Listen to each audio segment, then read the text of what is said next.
Hey guys, welcome back to this week's podcasts.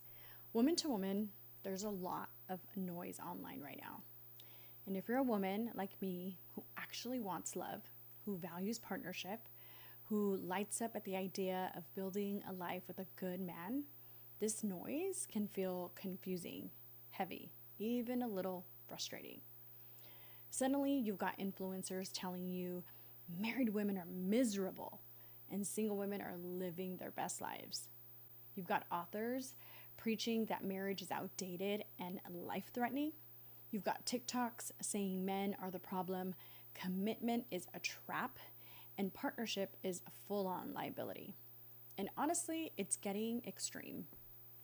Coming from a woman that's divorced, I believe the reason many women that are married are unhappy has nothing to do with the institution of marriage. It has everything to do with the self-identity that they walked into the marriage with. Most women didn't marry from confidence and clarity.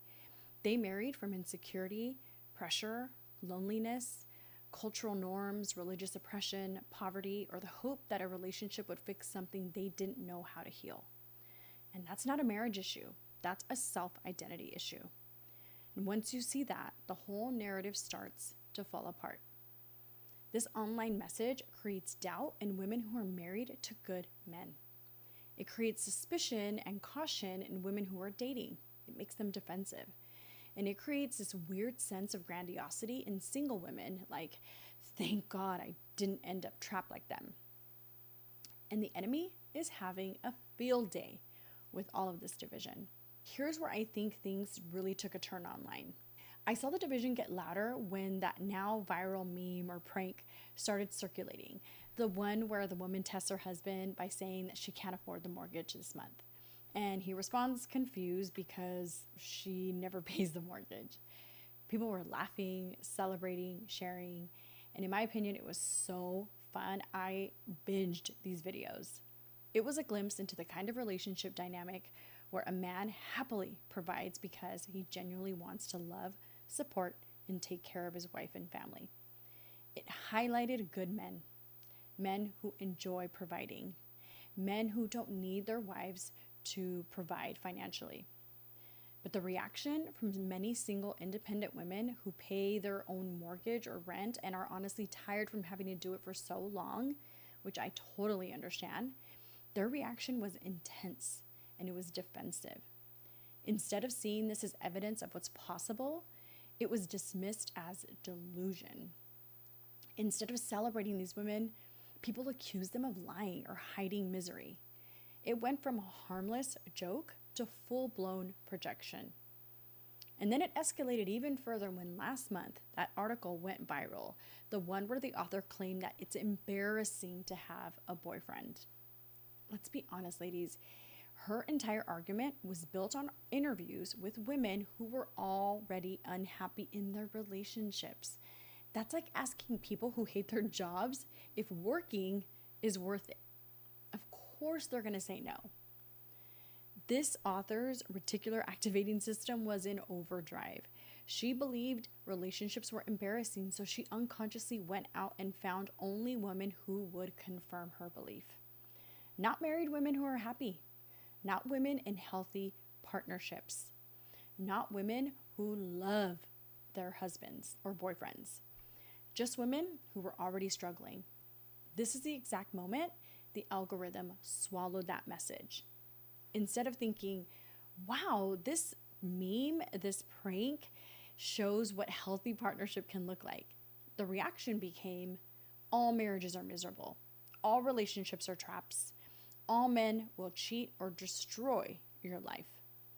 It's a stretch, it's dramatic, and it's spiritually destructive because it doesn't come from truth. It comes from a perspective fueled by past pain. Instead of seeing another woman's blessing as evidence that good men exist, some women took it as a threat. Instead of feeling inspired, they felt attacked. Instead of celebrating what's possible, they sabotage the message. And let's be honest, the enemy loves this. He loves dividing men and women. He loves turning women against partnership. He loves planting doubt in the hearts of women who want love. He did it in the garden, and he's doing it again through memes, through content, and cultural rhetoric.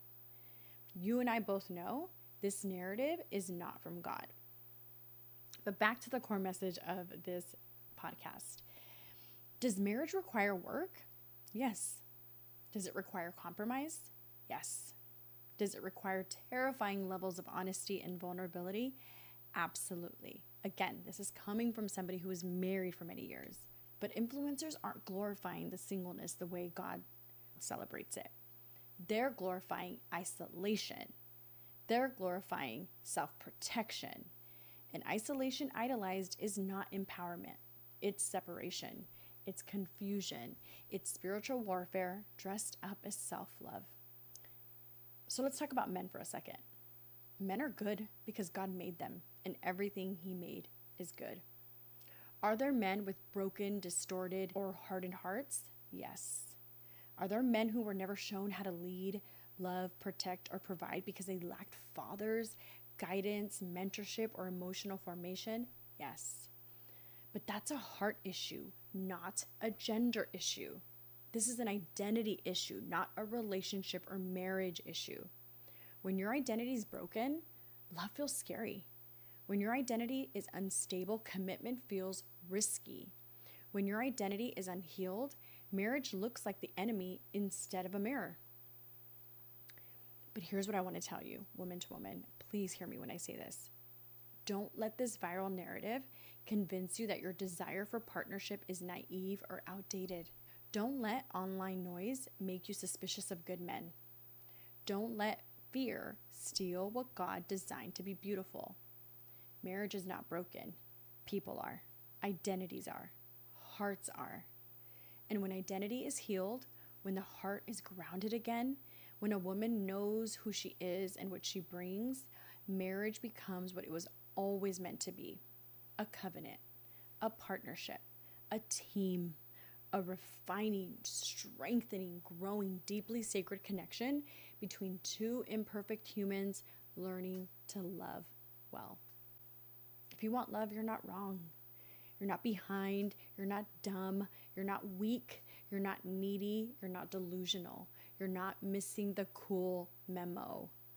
You're just hearing God more clearly than hearing the algorithm. It's my mission to create more love and connection in this world, and I do this by helping women build strong self-identities. If you're interested in learning more, click below. Thanks for listening. I'll see you next week.